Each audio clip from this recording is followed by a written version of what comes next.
नमस्कार, आप सभी का एक बार फिर से the world sky weather YouTube channel पर हार्दिक स्वागत है। आज के इस वीडियो में अगले 15 दिनों के दौरान संपूर्ण भारत में किस प्रकार मौसमी गतिविधियां देखने को मिलेगी उसके बारे में एक डिटेल्ड इन्फॉर्मेशन दी जाएगी, जिसमें हर वेदर सिस्टम के बारे में जानकारी देंगे। जैसे कि अभी बंगाल की खाड़ी में जो एक नया मजबूत सिस्टम बन चुका है, यह सिस्टम अब देश के किन राज्यों की ओर आगे बढ़ेगा और जैसे जैसे यह सिस्टम आगे बढ़ेगा देश के किन किन राज्यों में बारिश की गतिविधियों में बढ़ोतरी होगी और कहां कहां भारी से अति भारी बारिश का दौर देखने को मिलेगा। एक नया वेदर सिस्टम भी अब जल्द बंगाल की खाड़ी में बनेगा, तो उसके बारे में भी इस वीडियो में डिटेल इन्फॉर्मेशन दी जाएगी कि वह सिस्टम कितना इंटेंसिफाई होगा, क्या वह सिस्टम एक चक्रवाती तूफान का रूप ले पाएगा, उस सिस्टम का ट्रैक क्या रहेगा और वह सिस्टम देश के किन किन राज्यों में भारी बारिश की गतिविधियों को बढ़ाने में मदद कर सकता है। इन दोनों वेदर सिस्टम के बारे में तो जानकारी देंगे ही, वहीं तापमान की स्थिति अगले 15 दिनों के दौरान संपूर्ण भारत में कैसी रहेगी, मानसून की वापसी में जो डिले हुआ है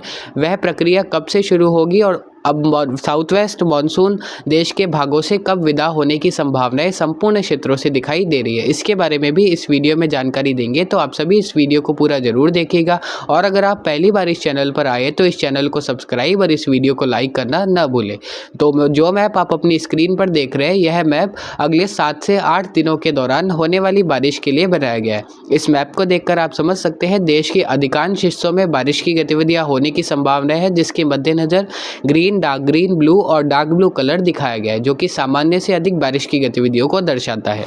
सबसे पहले मौसमी प्रणाली के बारे में जानकारी दे तो अभी वर्तमान में जब यह वीडियो बनाया जा रहा है उस समय के आसपास आंध्र प्रदेश और ओडिशा के दक्षिणी कोस्टल हिस्सों के आसपास एक well mark low pressure area बना हुआ है। अगले कुछ घंटों के दौरान इस सिस्टम के डिप्रेशन की कैटेगरी में बदलने की संभावनाएं IMD यानी कि इंडियन मेट्रोलॉजिकल डिपार्टमेंट के द्वारा जताई जा रही है। इस सिस्टम के ट्रैक की बात की जाए तो यह सिस्टम अभी फिलहाल तो ओडिशा और आंध्र प्रदेश के कोस्टल हिस्सों के आसपास बना हुआ है। हालांकि अगले 24 घंटों के दौरान यह सिस्टम आगे बढ़ते हुए छत्तीसगढ़ के दक्षिणी हिस्सों और उत्तरी तेलंगाना से महाराष्ट्र के पूर्वी मध्य हिस्सों की तरफ आगे बढ़ेगा और लगभग अगले 3 दिनों के दौरान यह सिस्टम महाराष्ट्र के अंदरूनी भागों से होते हुए कोस्टल इलाकों की तरफ आगे बढ़ेगा और गुजरात के सौराष्ट्र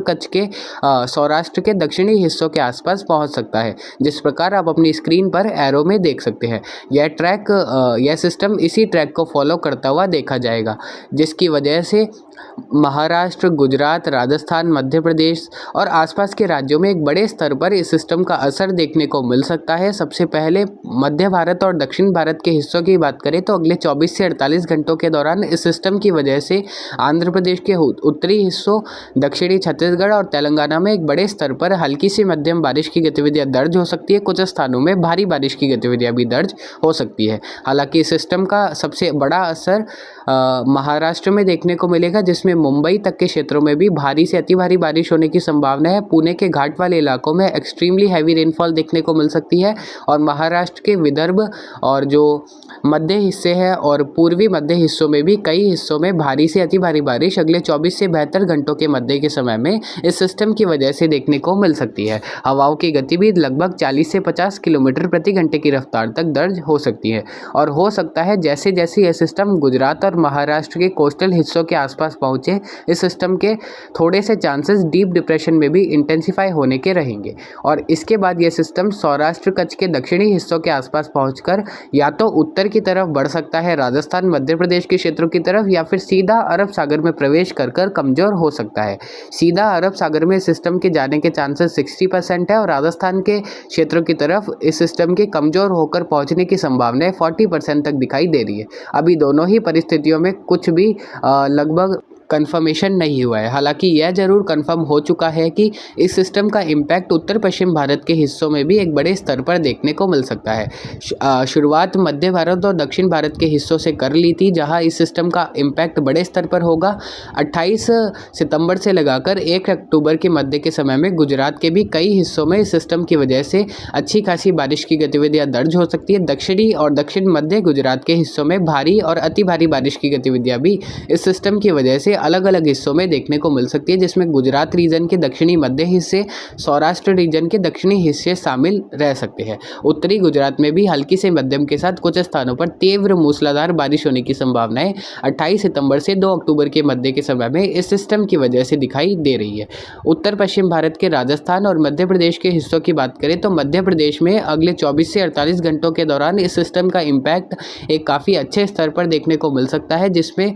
पूर्वी मध्य प्रदेश के अधिकांश हिस्से, सेंट्रल मध्य प्रदेश और दक्षिण पश्चिमी मध्य प्रदेश के कई हिस्सों में झमाझम बारिश की गतिविधियां 27 और 28 सितंबर को इस सिस्टम की वजह से देखने को मिल सकती है। कुछ स्थानों पर दक्षिणी हिस्सों में भारी बारिश की गतिविधियां भी दर्ज हो सकती है। वहीं इसी सिस्टम की वजह से अगले 24 से 48 घंटों के दौरान उत्तर भारत के मैदानी हिस्सों में उत्तर पश्चिमी और पश्चिमी हवाएं गायब हो जाएगी और पूर्वी हवाओं का चलन शुरू हो जाएगा, जिसके मद्देनज़र 27 और 28 सितंबर को पूर्वी राजस्थान के भी कुछ हिस्सों में बारिश की गतिविधियां दर्ज हो सकती है पूर्वी हवाओं के साथ।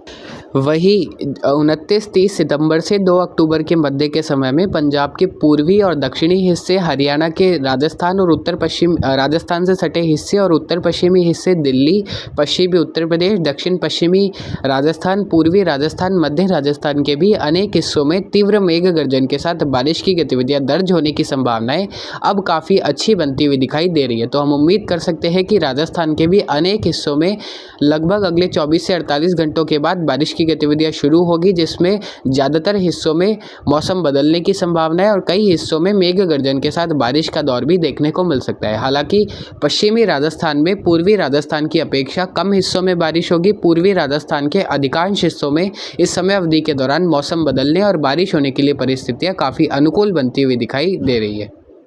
एक नया वेदर सिस्टम बंगाल की खाड़ी में बनता हुआ देखा जाएगा। तो बंगाल की खाड़ी के दक्षिण पूर्वी और मध्य हिस्सों में 29-30 सितंबर को एक नया चक्रवाती हवाओं का क्षेत्र बनता हुआ देखा जाएगा, जो कि लगभग 1 अक्टूबर के आसपास बंगाल की खाड़ी के मध्य हिस्सों में पहुंचकर और इंटेंसिफाई होते हुए एक निम्न दबाव का क्षेत्र यानी कि एक लो प्रेशर एरिया के रूप में कन्वर्ट हो जाएगा। और जैसे जैसे यह सिस्टम ओडिशा और उससे सटे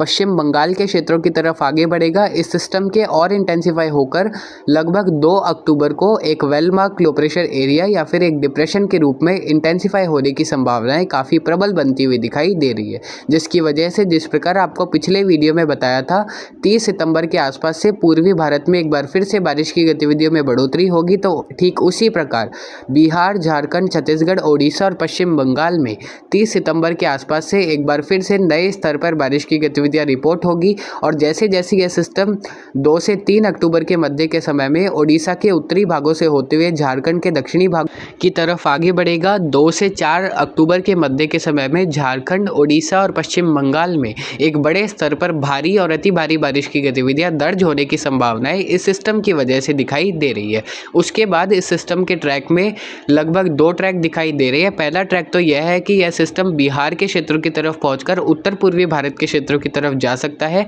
जिस प्रकार आइकन मॉडल संकेत दे रहा है। और ईसीएम मॉडल के अनुसार यह सिस्टम उत्तरी ओडिशा से होते हुए दक्षिणी झारखंड से होते हुए छत्तीसगढ़ के मध्य उत्तरी भागों से मध्य प्रदेश और उत्तर प्रदेश के क्षेत्रों की तरफ आगे जा सकता है। दोनों ही ट्रैक अलग अलग मॉडल्स के द्वारा जताए जा रहे हैं, जिसके बारे में अगले मैप में आपको जानकारी देते हैं। तो जिस प्रकार आप अपनी स्क्रीन पर देख सकते हैं, यह मैप लगभग 5 अक्टूबर से 11 अक्टूबर के मध्य होने वाली बारिश के लिए बनाया गया है। तो जिस प्रकार आपको पिछले मैप में जानकारी दी थी, बंगाल की खाड़ी में जो नया वेदर सिस्टम बनेगा वह सिस्टम 2 से 3 अक्टूबर के मध्य के समय में ओडिशा को पार करते हुए झारखंड के क्षेत्र की तरफ पहुंच सकता है और 4-5 अक्टूबर को वह सिस्टम झारखंड से होते हुए उत्तरी मध्य प्रदेश और दक्षिणी उत्तर प्रदेश के आसपास के क्षेत्रों पर पहुंच सकता है। उसके बाद वह सिस्टम लगभग 5 से 6 अक्टूबर के मध्य के समय में उत्तर प्रदेश के पश्चिमी उत्तर पश्चिमी हिस्सों की तरफ भी अपनी पहुंच बना सकता है, जिस प्रकार ईसीएम मॉडल संकेत दे रहा है। हालांकि अभी इस सिस्टम के इस ट्रैक पर जाने की संभावनाएं लगभग 60 से 70% तक दिखाई दे रही है और 30 से 40% चांसेस इस सिस्टम के झारखंड से होते हुए बिहार के क्षेत्रों की तरफ से उत्तर पूर्वी भारत के क्षेत्रों की तरफ रिकर्व करने के भी रहेंगे। दोनों ही ट्रैक इस समय अवधि के दौरान अक्सर देखने को मिलते हैं। तो इस समय अवधि के मध्य के समय में उत्तर प्रदेश, उत्तराखंड, हिमाचल प्रदेश, पंजाब के पूर्वी, मध्य और दक्षिण पश्चिमी हिस्से, हरियाणा, दिल्ली और बिहार, झारखंड, मध्य प्रदेश, छत्तीसगढ़, उड़ीसा और पश्चिम बंगाल में एक बड़े स्तर पर बारिश की गतिविधियां दर्ज होगी, जिसमें विशेषकर 2 से 8 अक्टूबर के मध्य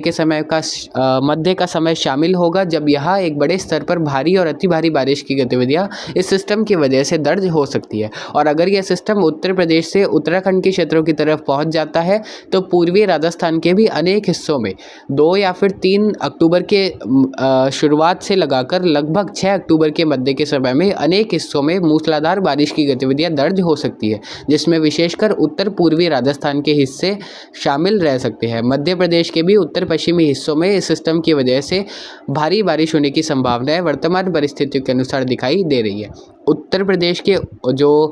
पश्चिमी हिस्से हैं, जिसमें मेरठ, मुजफ्फरनगर, शामली, बागपत, इटावा, मैनपुरी और आसपास के हिस्सों में भी इस सिस्टम की वजह से भारी और अति भारी बारिश होने के लिए परिस्थितियां अनुकूल बनती हुई दिखाई दे रही है। उत्तराखंड में इस सिस्टम की वजह से एक्सट्रीम रेंज भी देखने को मिल सकती है अक्टूबर के प्रथम सप्ताह में, जिसके बारे में आपको आगे पूरी तरह से डिटेल्ड में इंफॉर्मेशन दे दी जाएगी, क्योंकि अभी इस सिस्टम के ट्रैक में कन्फर्मेशन होना बाकी है और अगले 2 से 3 दिनों के दौरान कुछ बदलाव भी इस सिस्टम के ट्रैक में देखने को मिल सकते हैं, जिसके लिए अगले वीडियो में आपको पूर्ण रूप से जानकारी दे दी जाएगी। तो कुल मिलाकर आप सभी समझ गए होंगे कि देश में अभी अगले 10 से 15 दिन काफ़ी महत्वपूर्ण रहेंगे बारिश की गतिविधियों के रूप में। पूर्वी भारत के अनेक हिस्से प्रभावित होंगे, मध्य भारत के भी ज़्यादातर हिस्सों में बारिश होने की संभावनाएं रहेंगी। उत्तर पूर्वी भारत के असम, मेघालय, नागालैंड, मणिपुर, मिजोरम, त्रिपुरा और अरुणाचल प्रदेश के भी अनेक हिस्सों में अगले 10 से 15 दिनों के दौरान रुक रुक कर मध्यम से भारी बारिश के दौर आते रहेंगे। लगभग 2 अक्टूबर से 4 अक्टूबर के मध्य के समय में उत्तर पूर्वी भारत के अनेक हिस्सों में भारी और कुछ स्थानों पर बहुत भारी बारिश की गतिविधियां दर्ज हो सकती है, जो कि हिस्से बांग्लादेश से सटे रहेंगे। दक्षिण भारत के तमिलनाडु, केरल, आंध्र प्रदेश के दक्षिणी हिस्से, कर्नाटक और जो तेलंगाना के दक्षिण पश्चिमी हिस्से हैं, यहाँ भी अगले 2 दिनों के दौरान कुछ स्थानों पर बारिश होगी। उसके बाद कुछ बारिश की गतिविधियाँ कम हो सकती है और केवल कुछ एक स्थानों पर ही हल्की से मध्यम बारिश होने की संभावनाएं रहेंगी। हालांकि 2 अक्टूबर के बाद दक्षिण भारत के भी अनेक हिस्सों में साइक्लोनिक सर्कुलेशन के फॉर्मेशन की वजह से थंडरस्टॉर्म्स के साथ बारिश की गतिविधियाँ दर्ज हो सकती है, जिसमें बेंगलोर समेत जो कर्नाटक के अंदरूनी हिस्से है, दक्षिण पश्चिमी, दक्षिण पूर्वी हिस्से है, यानी कि साउथ इंटीरियर कर्नाटक और नॉर्थ इंटीरियर कर्नाटक के भी अनेक हिस्सों में बारिश होने की संभावनाएं इस समय अवधि के दौरान रहेगी। तमिलनाडु और केरल के भी अनेक हिस्सों में 2 अक्टूबर के बाद हल्की से मध्यम बारिश मेघ गर्जन के साथ देखने को मिल सकती है। इस प्रकार की संभावनाएं देश भर में बारिश की गतिविधियों की अगले 10 से 15 दिनों तक दिखाई दे रही है। राजस्थान से काफ़ी कमेंट आ रहे थे कि बारिश होगी या नहीं, तो आपको बताया राजस्थान में अगले 7 से 10 दिन बारिश की गतिविधियों के लिहाज से अच्छे रहने वाले हैं। लगातार अधिकांश मॉडल संपूर्ण राजस्थान में एक अच्छे स्तर पर बारिश की गतिविधियां अगले 10 से 12 दिनों के मध्य के समय में दिखा रहे हैं। तो हम उम्मीद कर सकते हैं राजस्थान में भी काफ़ी अच्छी बारिश होगी, तो फसल कटाई आप अधिकांश हिस्सों में ना ही करें तो ही अच्छा रहेगा। तापमान की स्थिति अगले 10 से 15 दिनों तक मध्य भारत, पूर्वी भारत और उत्तर पश्चिम भारत में सामान्य रहने के चांसेस है। अधिकांश हिस्सों में अधिकतम तापमान लगभग 28 से 35 डिग्री सेल्सियस के बीच ही दर्ज होने की संभावनाएं काफ़ी प्रबल बनती हुई दिखाई दे रही है। अब एक छोटी सी समरी वीडियो के लास्ट में देना चाहेंगे, जिससे पहले थोड़ी सी मानसून वापसी के बारे में जानकारी दे देते हैं। मानसून वापसी अभी पूर्वी भारत और मध्य भारत में होने की संभावना नहीं है। अधिकांश हिस्सों में मानसून अगले 10 से 15 दिनों तक रहेगा। उसके बाद लगभग हम उम्मीद कर सकते हैं कि 5 से 6 अक्टूबर के बाद पूर्वी भारत और मध्य भारत के कुछ हिस्सों से मानसून की वापसी के लिए परिस्थितियां अनुकूल बन सकती है।